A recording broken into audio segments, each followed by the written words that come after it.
এখন আমরা এই ভিডিওর মধ্যে রিভিউ করব রাজা শিবাজি সিনেমাটাকে নিয়ে, যেটা আমি সিনেমা হলে দেখেছি। রিতেশ দেশমুখ ছবির মধ্যে লিড চরিত্রে অভিনয় করছেন ছত্রপতি শিবাজি মহারাজের ভূমিকাতে, এবং তিনি এই ছবির নির্দেশক। ছবির মধ্যে একটা বড় স্টারকাস্ট রয়েছে। নাম বলতে শুরু করলে ভিডিও লম্বা হয়ে যাবে, তাও নাম শেষ হবে না। তা আমি সেই নামের দিকে একদমই গেলাম না। যখন প্রফেসর কথা তখন তাদের নাম আমি একটু একটু করে বলে দেবো আর কি। সবার নাম হয়তো নাও বলতে পারি বা মিশে যেতে পারে, তো তখন চেষ্টা করে তাদের নাম, যত নাম বলার সময় আমি বলে দেবো আর কি। যাই হোক, তো সিনেমাটা কিরকম হলো দেখুন। গল্প সে বলার এখানে আলাদা করে কিছুই নেই। আপনারা আমরা শিবাজি মহারাজ সম্পর্কে সবাই বইতে পড়েছি, ওনার সম্পর্কে জানি, এবং শিবাজি মহারাজকে নিয়ে প্রচুর সিনেমা হয়ে গেছে, তাই গল্প নিয়ে বলার কিছুই নেই। একই গল্পে আপনাকে এখানে দেখানো হচ্ছে। এবার সিনেমাটা কিরকম হলো, সিনেমার মধ্যে কি কি ভালো দিক আছে, কি খারাপ দিক রয়েছে। অনেস্টলি বলতে গেলে আমার কাছে সিনেমার জন্য পজিটিভ দিক খুব একটা নেই বললেই চলে, তবুও বলে নিই যা যা অল্প ভালো দিক এখানে রয়েছে। তো প্রথম কথা হচ্ছে যে এই সিনেমার সেকেন্ড হাফ, যেটা বলবো যে ফার্স্টের তুলনায় অপেক্ষাকৃত একটু বেটার, সেখানে ইমোশনটা একটু ওয়ার্ক করে। দ্বিতীয় হচ্ছে সিনেমাটার মধ্যে যে পলিটিক্স থেকে দেখানো হচ্ছে, যে কনস্পিরেসি, চাল, তারপরে পাল্টা চাল, তো এই ব্যাপারগুলো কিন্তু ভালো, এবং সিনেমাটার মধ্যে বেশ কিছু ভালো মোমেন্টস আছে, সেগুলো কিন্তু অবশ্যই ভালো। নেক্সট হচ্ছে সিনেমাটার মধ্যে যারা যারা অভিনয় করছে তারা প্রত্যেকজন কিন্তু ভালো কাজ করেছে। আমি রিতেশের কথায় পরে আমি আসছি, বাট এখানে অভিষেক বচ্চন বলুন, এখানে বিদ্যা বালান বলুন, সঞ্জয়কে এখানে আমরা কিন্তু বলবো যে ভালোই লেগেছে। দেখুন সঞ্জয়, সে তার এখন অবস্থা হচ্ছে কানামাছি ভোমো যাকে দেখা, মানে সে যা রোল পায় সবই সে করে ফেলে। যাই হোক, তবু সঞ্জয় বলবো এখানে খারাপ করেনি আফজাল খানের ভূমিকাতে। তবে একটা কথা বলা, যে আফজাল খানকে মানে আমরা যেরকমভাবে তাকে চিনি বা তার সম্বন্ধে আমি যে পড়েছি, যে বর্ণনা আমরা পাই বই থেকে, তো তাকে দেখে কিন্তু সেরকম কিন্তু অতটাও ডেডলি কিন্তু লাগে না দেখতে আর কি। ঠিক আছে, মানে দেখুন সঞ্জয়ের বয়সে তার এখন সে এনার্জি নেই, তবে সে তার দিক থেকে সে বলবো যে খারাপ কিন্তু করেনি। হ্যাঁ, এছাড়াও এখানে যারা সাপোর্টিং যারা রয়েছে প্রচুর কাস্টিং বুঝতে পারছেন আর কি, তাকে বলবো যে মানে ডিসেন্ট যত যে কাজটা করেছে এখানে পারফরমেন্স কিন্তু সবাই বলতো যে ভালো, মানে তারা প্রত্যেকে তাদের জায়গাতে একটা কিন্তু অনেস্ট পারফরমেন্স দেওয়ার কিন্তু চেষ্টা করেছে। এছাড়াও ক্যামিও রয়েছে। আচ্ছা, আমি ছবিটা কিন্তু হিন্দি ডাব ভার্সন দেখেছি, তো এখানে বলে রাখি যে হিন্দির রান টাইম হচ্ছে 3 ঘন্টা 7 মিনিট, আর যেটা অরিজিনাল ভাষা মারাঠি ভাষা তার রান টাইম হচ্ছে 3 ঘন্টা 15 মিনিট, তো 8 মিনিট কিন্তু হিন্দিতে কম রয়েছে। তো একটা ক্যামিও আমরা দেখতে, আমি আর সৌম্য গেছিলাম আর কি, আড্ডার সঙ্গে সৌম্য, আমরা সিনেমাটা দেখতে গেছিলাম একসঙ্গে। তো আমরা কিন্তু কেউই ইয়েটা দেখ মানে হিন্দি ভার্সনের কথা আমি বলছি, একটাকে আমার নাম দেখিয়েছে, স্পেশাল থিং দেখেছে, বাট তাকে আমি দেখতে পাইনি। আচ্ছা, এখানে একজন বড় স্টারের ক্যামিও রয়েছে, তো সেই ক্যামিওটা আমার খুবই ওকে ওকে লেগেছে, ডিসেন্ট লেগেছে। যদিও তিনি একজন খুবই বড় মাপের স্টার, তার সময়টা এখন একদমই ভালো আছে না। আপনারা এতক্ষণে বুঝে গেছে আমি এখানে কার কথা বলছি। মানে সেই ক্যামেরা যখন আসে আপনি দেখলেন, ঠিক আছে, মানে আপনি যে রিসেন্টলি ওয়ার্ক করে, এটা আমার ক্ষেত্রে হয়েছে, তা আপনি ভুলে গেলেন আর কি। মানে এটা এমন কোনো ক্যামিও হয়ে যায়নি যে মানে আপনি দেখলেন একদম চিটকে গেলেন, হ্যাঁ সাবাস কি লাগছে দেখতে, ওরকম মতো ফিল হবে না। আপনি দেখলেন, ঠিক আছে, দেখলেন ঠিকঠাক লাগলো, ওই অবধি আর কি। তো সিনেমাটার মধ্যে এইগুলো ছিল হচ্ছে পজিটিভ দিক। এবারে সিনেমার যদি আমি নেগেটিভ দিকে আসি, নেগেটিভ দিক এখানে কিন্তু অনেকগুলো রয়েছে। প্রথম কথা হচ্ছে এই সিনেমার রান টাইম আপনার ভীষণ ফিল হবে। আমি যেটা বললাম যে ছবিটার মারাঠি ভাষার রান টাইম হচ্ছে 3 ঘন্টা 15 মিনিট, হিন্দি ভাষার রান টাইম হচ্ছে 3 ঘন্টা 7 মিনিট।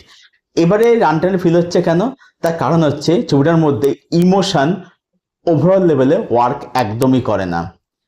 ফার্স্ট হাফে ইমোশন একদমই নেই, পুরো ছবিটাই মানে দেখানো হচ্ছে ওই শুধুমাত্র কনস্পিরেসি, পাল্টা কনস্পিরেসি, তারপরে হচ্ছে যুদ্ধ, যুদ্ধনীতি, এইসব।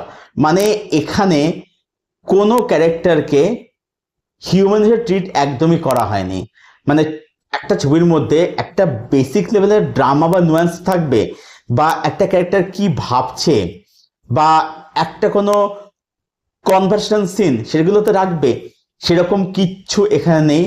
যার ফলে আপনি কোনো চরিত্র ফিল আপনি করতে ফিল একদম করবেন না, ফিল করতে পারবেন না। তারপর হচ্ছে এখানে মারাঠাদেরকে পুরোপুরি ভালো দেখানো হচ্ছে, এখানে মোগল সুলতানদের পুরোপুরি খারাপ দেখানো হচ্ছে। মানে পুরো বিষয়টা হচ্ছে একদম ওয়ান ডাইমেনশনাল। তো যার ফলে কি হচ্ছে, এখানে যারা ভিলেন, সেই ভিলেনগুলো পুরোপুরি হচ্ছে একদম typical one dimensional. Sanjay Dutta বলুন, বিদ্যা বালান বলুন, ফারদিন খান বলুন, তো তারা প্রত্যেকে ওয়ান ডাইমেনশনাল ভিলেন। আচ্ছা, এখানে এতগুলো ক্যামিও করানো হয়েছে, ঠিক আছে, এতগুলো মানে কাস্টিং নেওয়া হয়েছে, তাদের ক্যামিও এক্সটেন্ড ক্যামিও বলা যায় আর কি। মানে এখানে তাদের রোল যে খুব বিশাল ছিল তা একদমই নয়, কিন্তু তাদেরকে ভালো করে মানে ইউজ করতেই পারেনি। এবার ব্যাপার হচ্ছে, যেহেতু এখানে ছবির মধ্যে ধরুন ড্রামা বা নুয়ান্স নেই, ইমোশন যেহেতু ওয়ার্ক করছে না, যার ফলে কি হচ্ছে, ধরুন একটা কোনো চরিত্র ধরুন মারা যাচ্ছে, এবার মারা যাচ্ছে যখন আপনি চরিত্রতে আপনি ফিল করতে পারছেন, আপনার অনেক কষ্ট হচ্ছে না, ঠিক মারা গেল আপনি দেখলেন ওই অবধি আর কি। তারপরে ছবিটা টেকনিক্যালি একদমই ভালো নয়। হ্যাঁ, আপনি দু একটা বলতে পারেন যে শর্ট টেকিং বা ক্যামেরার কাজ হয়তো একটু ভালো, বা আপনি মোটামুটি বলতে পারেন, কিন্তু যদি ভালো করে দেখেন ছবিটা বহু পোর্শন, বহু জায়গায় ছবিটা গ্রিন স্ক্রিনে শুট করা, বা মানে সিজি ভিএফএক্স ড্রিভেন ছবিটা হয়ে গেছে আর অনেক জায়গাতে। আপনাদেরকে একদমই সিন তুলে এক্সাম্পল দিয়ে বলেছি, তাদের ব্যাপারটা হচ্ছে ক্লিয়ার হয়ে যাবে। ধরুন যেখানে সঞ্জয় দত্তের এন্ট্রিটা হচ্ছে, মানে যেখানে দুটো হাতে যে ফাইট করছে ওই যে জায়গাটা আর কি, আপনি হাতিগুলো যদি ভালো করে দেখেন, দেখেই পরিষ্কার বোঝা যাচ্ছে যে হাতিগুলোকে পুরো সিজি দিয়ে করা, পুরো ফেক লাগছে। তারপর সঞ্জয় দত্ত হেঁটে যাচ্ছে, আপনি দুপাশের যে জনতা বা পিপল যদি দেখেন যদি আর কি, আপনি দেখে বুঝতে পারবেন যে ওটা পুরো ফেক ক্রিয়েট করা, এবং সেই জনতার যে রিয়াকশন, সেই রিয়াকশনটাও মানে পুরো একদম ফেক লাগছে। মানে শর্টের যে ধরুন একটা যে ট্রানজিশন হয় না, ওই ট্রানজিশনটা ওটা একদমই মানে প্রপারলি ম্যাচ করছে না। পেছনের আকাশ যদি দেখেন, ওটা বুঝতে পারবেন যে পুরো একদম গ্রিন স্ক্রিনে শুট করা আর কি, দেখে পুরো বোঝা যাচ্ছে একদম আর কি, পুরো ফেক লাগছে দেখতে, একটা অদ্ভুত লাগছে দেখতে আর কি। তো যার ফলে কি হচ্ছে, জিনিসটার মধ্যে না মানে ওই অথেন্টিসিটিটা বা একটা যে অরিজিনাল জিনিসটা কিন্তু কোথাও ফুটে উঠছে না। যার ফলে কি হচ্ছে, যখন আপনি ছবিটা দেখছেন, আপনি ছবিটার সঙ্গে একদমই জুড়তে পারছেন না। আরো একটা বড় সমস্যাটা হচ্ছে যে এই ছবিটার মধ্যে ভাগ্যশ্রী অভিনয় করেছেন শিবাজী মহারাজের মায়ের ভূমিকাতে। এবারে যদি ভালো করে লক্ষ্য করে দেখেন, দেখবেন যে শিবাজী মহারাজ যখন ছোট ছিল তখন তাকে দেখতে যেরকম লাগে, শিবাজী মহারাজ বড় যখন হয়ে গেল, যখন একটা পূর্ণবয়স্ক মানুষে পরিণত হলো, যেটা রিতেশ দেশমুখ প্লে করছে আর কি, বড়বেলার রোলটা, যেটা আমি প্রথমেই বললাম, তো সেখানেও তাকে দেখতে সেই একই রকম লাগে। এবং আপনি কনফিউজ যাবেন যে ভাগ্যশ্রীকে দেখে যে শিবাজী মহারাজের মায়ের ভূমিকা অভিনয় করছে না কোনো মানে কোনো বড় কোনো দিদির ভূমিকা অভিনয় করছে, মানে কোনো প্রস্তুতি কিচ্ছু এখানে করা হয়নি আর। ফাইনালি যদি আসি রিতেশ দেশমুখের কথাতে, দেখুন রিতেশ দেশমুখ একজন খুবই ভালো অভিনেতা, সে একজন পিওর অ্যাক্টর, বাট ভালো অভিনেতা হলেই তাকে যে সব কিছুতে মানিয়ে যাবে এরকম কোনো মাথার দিব্যি একদমই নেই। ব্যাপারটা হচ্ছে রিতেশ দেশমুখ তার দিক থেকে, তার জায়গা থেকে সে অনেস্টি দিয়ে খেটেছে, সে অনেস্টলি পরিশ্রম করেছে, বাট তার সে পরিশ্রম, তার সে এফোর্ট, সেটা কিন্তু চোখে কিন্তু লাগে, চোখে পড়ে সেটা যে সে এফোর্ট দিচ্ছে। প্রথম কথা হচ্ছে রিতেশ দেশমুখকে শিবাজী মহারাজের ভূমিকাতে একদমই মানায়নি। এই চরিত্রটা করার জন্য যখন সে ধরুন সে স্পিচ দিচ্ছে, যখন সে চিৎকার করে ওই যে হারা হারা মহাদেব যখন বলছে, ওইটা বলার জন্যে গলার মধ্যে যে জোর বা একটা যে জোশ, একটা যে এনার্জি দরকার, সেটা সে আনতে পারেনি। যখন ধরুন সে যুদ্ধ করছে, যখন সে ফাইট সিন যেগুলো রয়েছে, যেখানে বলবো আরেকটা বলবো যে ছবিটার মধ্যে কিন্তু ভালো কিছু কিন্তু মোমেন্ট কিন্তু অবশ্যই রয়েছে আর কি।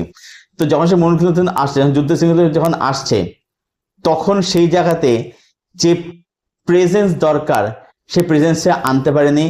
আপনি পরিষ্কার বুঝতে পারবেন যে সেই প্রেজেন্সটা আনবার চেষ্টা করছে, বাট সে পেরে উঠছে না।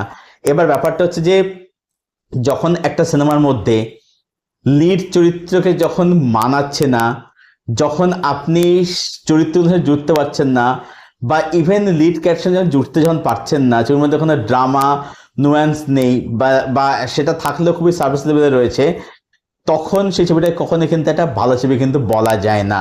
তো ওভারঅলে বলবো যে রাজা শিবাজি এই ছবিটা, এটা আমার কাছে একটা ব্যর্থ প্রচেষ্টা। এই ছবিটা আমার জন্য কখনোই একটা ভালো সিনেমা নয়। হ্যাঁ, সেকেন্ড হাফটা যেহেতু একটু বেটার, সেখানে ইমোশনাল যেহেতু একটু ওয়ার্ক করে বলে ছবিটা তখন একটু জাতে ওঠে, বাট ওভারঅলে এটা একটা ফেল্ড প্রোডাক্ট।